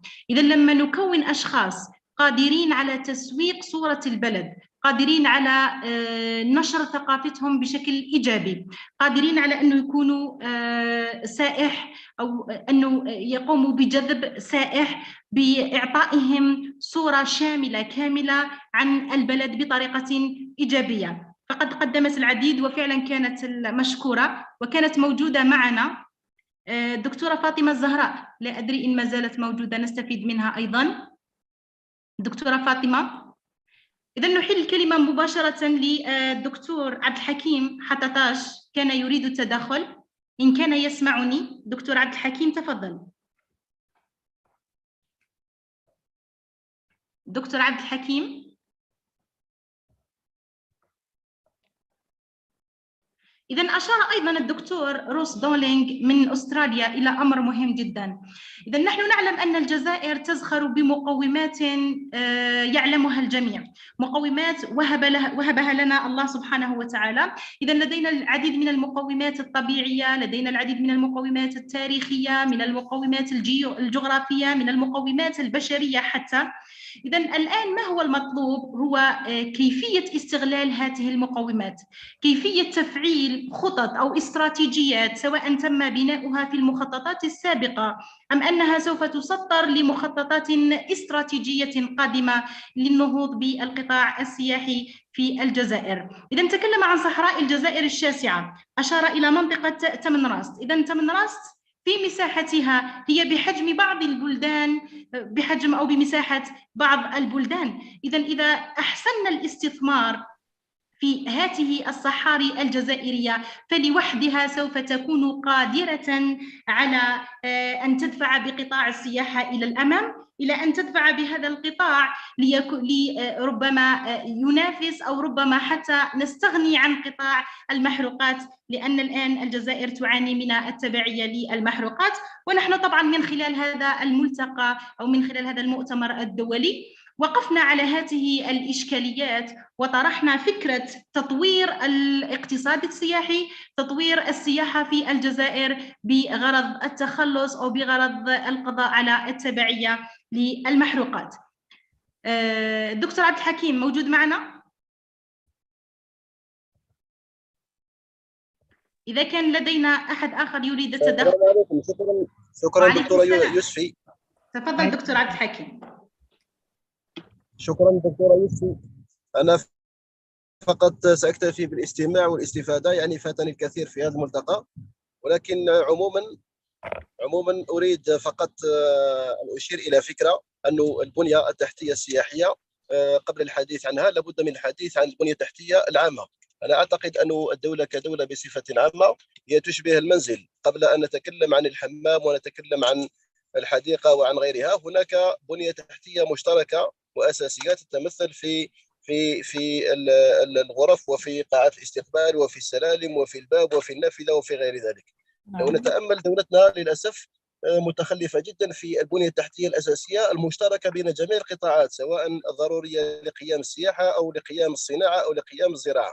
لما نتكلم على شبكة النقل يجب أن تكون متطورة بغض النظر عن الهدف من القطاع المستهدف، هل هو السياحي أو غير ذلك. يعني السياحة أعتقد أنها أو تطوير السياحة هي تطوير مشتق من تطوير وعصر الدولة بصفة عامة. شكرا أستاذة يوسفي. شكرا جزيلا لك دكتور عبد الحكيم. إذا كما أشرت أنا في أيامنا أو في اليومين السابقين للمؤتمر، فالسياحة في الجزائر هي عبارة عن حلقة هي عبارة عن سلسلة بها بعض الحلقات المفقودة. إذا لدينا حلقات مفقودة على جميع الأصعدة إن صح التعبير، فنحن هنا حتى نقوم بدفع قطاع السياحة إلى الأمام يجب أن نتبنى فكرة أننا كلنا مسؤول. إذا يجب أن نغير الأفكار من الفرد البسيط إلى غاية المسؤولين الذين بيدهم زمام الأمور. إذا بالنسبة للفرد البسيط، لو لاحظنا نحن في الجزائر فنحن ثقافة السياحة في الجزائر نوعا ما هي ثقافة إن صح التعبير هي ثقافة دخيلة نوعا ما. إذا لدينا في بعض المناطق الآن لو نتكلم عن السياحة، لو نتكلم فقط عن السياحة الداخلية، إذا بالنسبة للسياحة الداخلية لو تقول لشخص معين أنا أريد أن أزور تمنراست، فيقول لك ماذا ستجد في تمنراست؟ إذا ليست لدينا حتى ثقافة أن نزور بلدنا، ليست لدينا ثقافة السياحة المحلية، فما بالك أننا نحاول أن نقوم باستقطاب كما قال الأستاذ روزدولينغ to attract some foreign tourists. إذن هنا يجب أن نقوم أولاً بدعم السياحة المحلية بخلق ثقافة للسياحة في الجزائر. كما قلت كلنا مسؤول على ذلك.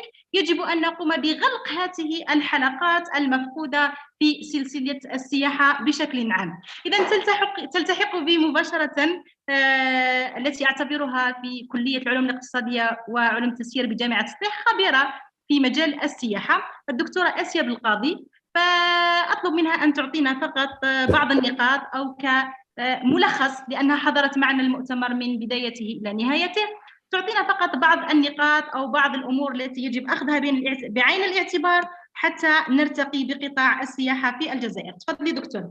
شكرا دكتورة إيمان. السلام عليكم ورحمة الله تعالى وبركاته. أرحب بجميع الحضور، أشكر جميع المشاركين جميع الحاضرين. طبعا لا يمكنني أن أضيف الكثير على ما قلتم، فقد وفيتم وكفيتم سواء المشاركين الجزائريين أو خارج الجزائر. فنحن نتحدث اليوم عن قطاع حساس جدا، وهذا دليل كبير على النية والرغبة في تحسينه سواء من الجانب الحكومة يعني السياسات الحكومية أو من جانب الأفراد. طبعا هذا دليل قلنا على أنه نرقى بهذا القطاع للأفضل. نتمنى أن تؤخذ جميع التوصيات والنتائج التي تم التوصل إليها من قبل الباحثين بعين الاعتبار، وحتى نعقد مؤتمر آخر إن شاء الله يكون هناك تحسن كبير في قطاع السياحة في الجزائر.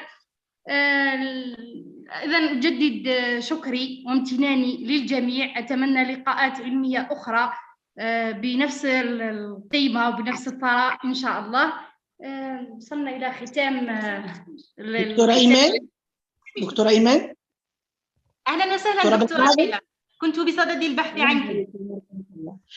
كان في إشكال على مستوى موزع الإنترنت، والآن أستطيع أن أتحدث، لكن انقطاع في الصوت، إلا أنني تابعت معظم التدخلات ومن هذا المكان لأنني متواجدة. طيب دكتورة ليلى، مكتب العمل، أريد أن أضم صوتي لصوتكن، لأن البحث عن الإلساق أو كما قلت ترميم السلسلة الحياتية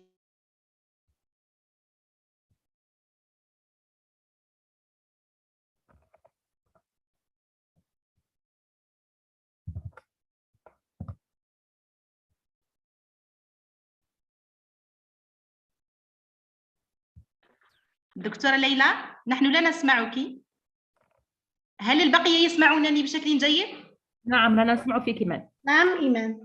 نعم دكتورة ليلى، كنا نتمنى أن تعطينا أيضا الدكتورة ليلى بعض الآراء، تزودنا ببعض الآراء حول الموضوع. دكتورة ليلى. نعم دكتورة ليلى. دكتورة هبة تفضلي. دكتورة هبة تفضلي. دكتورة، فقط على الحلقة اللي كنا نحكيو عليها في هذا المجال ولترقية النشاط السياحي في الجزائر، نظن أنه يجب أن ينصب الاهتمام بتكوين الأفراد. هنا تكوين الأفراد أكيد في خدمة أو تقديم الخدمات السياحية، وأيضا توجيه الأفراد في المجتمع الجزائري إلى تقبل الآخر. نظن هذا من المعيقات للسياحة في الجزائر، لأنه مازال ما عندناش ذهنية أنه نتقبلوا السياح الأجانب بعاداتهم بتقاليدهم، وإلا نفرضوا عليهم عاداتنا وتقاليدنا. هذا التصادم خلق مشكل كبير، وبالتالي المجتمع المدني يجب أن يعمل على توجيه الأفراد إلى تبني خيار السياحة واحترام مختلف السائحين، لأنه لا خيار لنا إلا التنويع الاقتصادي. شكرا إيمان. شكرا لك الدكتورة هبة على هذه الإضافة القيمة. إذا كما تكلم أيضا الباحثون، فالأزمة الصحية الأخيرة كان لها أثر كبير على قطاع السياحة، خاصة في الدول التي يحتل فيها قطاع السياحة مراتب مرموقة في الاقتصاد. ومن المعلوم أن قطاع السياحة هو قطاع حساس جدا للتغيرات المختلفة. إذن هو حساس لما يسمى بالباستل: political, economic, social, societal, technological and legal environment. إذن تكلم الباحثون أيضا وأعطونا بعض اللمحات وبعض الإشارات إلى كيفية التعامل مع فيروس كورونا، كما رأينا اليوم مع الدكتورة جول من تركيا، وعلى بناء الاستراتيجيات. إذا نلاحظ الآن نحن في الجزائر مثلا، لأن قطاع السياحة لم يصل إلى المرتبة التي نحن نطمح لها، فنحن لا نتكلم على ما يسمى باستراتيجيك بلان، على التخطيط الطويل الأجل. إذا هم الآن يتفاعلون، هم الآن لديهم مرونة في التعامل مع الأحداث المختلفة. كما أشار الأستاذ مؤمني، قال أنه يجب أن نأخذ بعين الاعتبار المتغيرات الكلية. إذن هذه هي المتغيرات الكلية التي نتكلم عنها. فقال قبل البدء على المستوى الجزئي يجب التفكير على المستوى الكلي. دكتورة ليلى تسمعيني؟ نعم، كان فيه تقاطع، enfin l'internet n'est pas bien. إذا دكتورة، لأنه الوقت يداهمنا، ولا زال أمامنا قراءة التوصيات والكلمة الختامية، فنطلب منك التدخل في غضون 3 دقائق لو سمحتي. تفضلي دكتورة. مشكورة. أتدخل في حوالي دقيقة فقط دكتورة إيمان، لأن كل الجهود تصب في نفس الوعاء. نريد تحسين الوضعية على مستوى اقتصادنا، اقتصاد سياحي، لأنه يعتبر من المقولات اللي تقول كل البيض الذي نضعه في سلة واحدة ينكسر، ولهذا تنويع الاقتصاد في أماكن حبانا بها الله سبحانه وتعالى، كما تكلمتي على طمن راس، تكلمتي على المناطق السياحية التي يجب أن نأخذ بعين الاعتبار أن الجامعة والباحثين مسؤولين على وضع هذه المعلومات في منصات إلكترونية، تسهيل الولوج إليها، التعاون مع الوكالات، تعاون مع مديرية الصحة الكلية، مع الوزارة، بحيث أننا نضع اللمسات التي تنقص في هذا المجال لنصل. إذن كما قلت وأعجبني تعبيرك أن السلسلة يجب أن نجد الحلقات التي تنقصها لكي نستطيع أن ننهض بهذا القطاع السياحي. أحل لك الكلمة سيدتي لإلقاء التوصيات.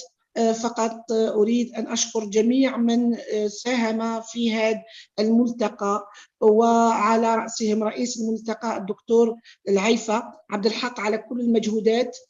نأمل أن تكون هنالك ملتقيات علمية في المستقبل القريب. شكرا للجميع. تفضلي سيدتي. شكرا جزيلا للدكتورة ليلى، والتي رافقتنا طيلة الأيام الثلاثة للمؤتمر بإسهاماتها الثرية. شكرا جزيلا للأستاذة الدكتورة ليلى قطاف من جامعة سطيف. إذا دكتور ممني إسماعيل، هل أنت موجود؟ دكتور ممني، هل تسمعني؟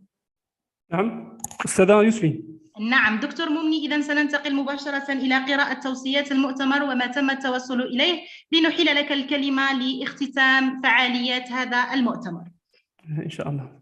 طبعا قبل ذلك ببدء اسمحوا لي أن أتقدم بشكر الجزيل إلى كل من ساهم معنا في إنجاح هذا المؤتمر الدولي، سواء من داخل الجزائر أو من خارجها، فكانت كل الإسهامات ثرية. كل التوصيات بإذن الله سوف تؤخذ بعين الاعتبار لترفع إلى الجهات الوصية إن شاء الله. طبعا نشكر أيضا سيادة العميد الذي فتح لنا الفرصة، الدكتور شوقي بورقبة، الذي أتاح لنا الفرصة لإقامة هذا المؤتمر تحت ظلال كلية العلوم الاقتصادية وعلوم التسيير بجامعة سطيف. كما لا أيضا الشكر موصول إلى مديرية السياحة بولاية سطيف الذين ساهموا معنا أيضا في إنجاح فعالية هذا المؤتمر.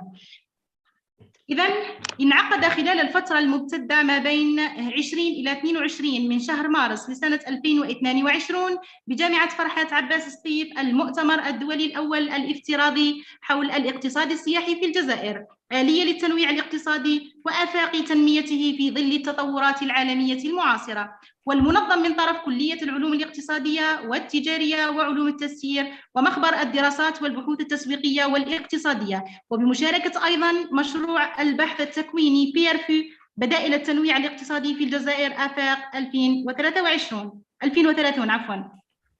تضمنت فعاليات المؤتمر طبعاً مناقشة محاوره الأساسية ضمن عديد من الأوراق البحثية، وذلك من خلال الجلسات والورشات التي أثراها المتدخلون من العديد من الجامعات داخل الوطن وكذلك خارجه. إذن من خارج الوطن كانت لنا مشاركات عديدة من دول عربية شقيقة كالأردن والعراق ومصر وغيرها من الدول مثل أستراليا، تركيا، باكستان، ماليزيا إلى غير ذلك. وفي اليوم 22 من شهر مارس لسنة 2022 وعلى الساعة 11 صباحا اجتمعت لجنة صياغة التوصيات على رأسها رئيس الملتقى الدكتور عبد الحق العيفة، بالإضافة إلى الأستاذة الدكتورة ليلى قطاف، الأستاذة الدكتورة عداد رشيدة، الدكتور ممني إسماعيل، الدكتورة هبة بوشوشة، الدكتورة بالقاضي آسيا، الدكتور محمد الأمين أمعوش، الدكتورة يوسفي إيمان، حيث اختتمت فعاليات هذا الملتقى بتوصيات هامة تمثلت فيما يلي: أولاً تشجيع السياحة الداخلية من خلال إعطاء أهمية كبرى لبعض أنواع السياحة التي تتمتع بإقبال كبير من طرف السياح كالسياحة الصحراوية، السياحة الحموية، الجبلية، الشاطئية وغيرها، وبالتالي الاستغلال الأمثل للمقومات الطبيعية. ثانياً تطوير البنية التحتية the infrastructure للسياحة من خلال العمل على تحسين المرافق الداعمة للسياحة من وسائل نقل، مطاعم، فنادق، وتحسين الخدمات المصرفية والمالية، والعمل على ضمان توفرها في مختلف المناطق السياحية وفي كل الأوقات. تأهيل العنصر البشري الموجه للقطاع السياحي من حيث الاهتمام بإنشاء معاهد ومدارس خاصة بالتكوين في مجال السياحة وتسهيل عملية التأطير والتدريب وتلبية حاجات القطاع السياحي، مما يساعد على إخراج عنصر بشري ذو تكوين وفق المعايير الدولية في مجال الفندقة خصوصاً والسياحة عموماً. رابعاً ضرورة بناء ثقافة مشجعة على ترويج السياحة، ويتعلق الأمر هنا بتعميق الوعي بأهمية السياحة وعوائدها ليس لدى أصحاب القطاع والباحثين فقط، وإنما كذلك لدى المواطن العادي. خامساً توجيه الأفراد في المجتمع الجزائري على ضرورة تبني خيار السياحة واحترام مختلف السائحين الوافدين من خارج الوطن من خلال تقبل ثقافة الآخر ونشر الموروث الثقافي المحلي، وبالتالي خدمة السياحة، الأمر الذي يضمن تحقيق تنويع اقتصادي والنهوض بالاقتصاد الوطني.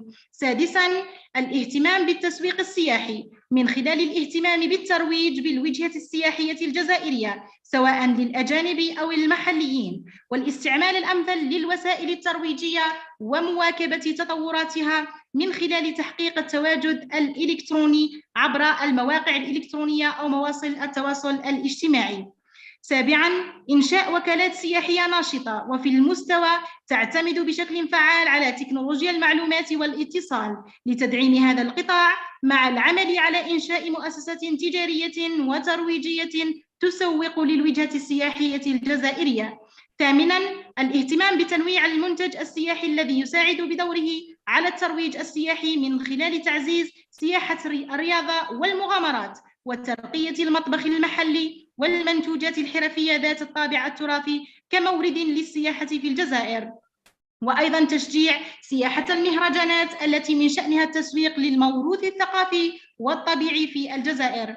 ضرورة توحيد الجهود لدى القطاع السياحي العام والخاص في الجزائر بغرض تحقيق تنمية أكثر في هذا المجال من خلال تبني الآليات والطرق المثلى التي من شأنها دعم الاستثمار والبنى التحتية كتطوير شبكة الطرقات والمطارات والمنشآت الفندقية ومختلف الاستثمارات التي من شأنها تعزيز العرض السياحي.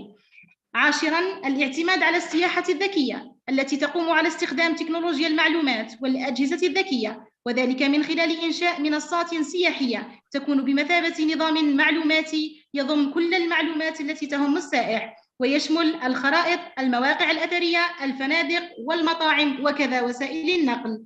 ضرورة التوصية 11 ضرورة العمل الجاد على تحسين القدرة التنافسية في المؤشر الخاص بالبنية التحتية، وذلك بالتعاون مع مستثمرين في القطاعين الخاص والعام لإنشاء شركات تأجير سياحية وسفر، والأفضل أن تكون مرتبطة عالمياً وذلك لثقة السائح في هذه الشركات. التوصية رقم 12 العمل على تشجيع السياحة الإسلامية والسياحة الحلال وفق مقاربة شاملة ومندمجة تشمل جميع حلقات سلسلة القيم من تربية وتكوين وبحث علمي ودراسات وتكنولوجيا الصناعات وخدمات وغيرها. توصية رقم 13 ضرورة تكريس أبعاد السياحة المستدامة من خلال وضع السياسات الاقتصادية والاجتماعية والبيئية التي من شأنها خدمة السياحة وانعكاساتها على المجتمع، وأيضاً ضرورة التوجه إلى المنشآت السياحية البيئية لتحقيق رضا السائح وتعزيز سلوكه الأخضر من جهة، وتوفير الطاقة والمياه والتقليل من مختلف مظاهر التلوث التي تخلفها السياحة من جهة أخرى.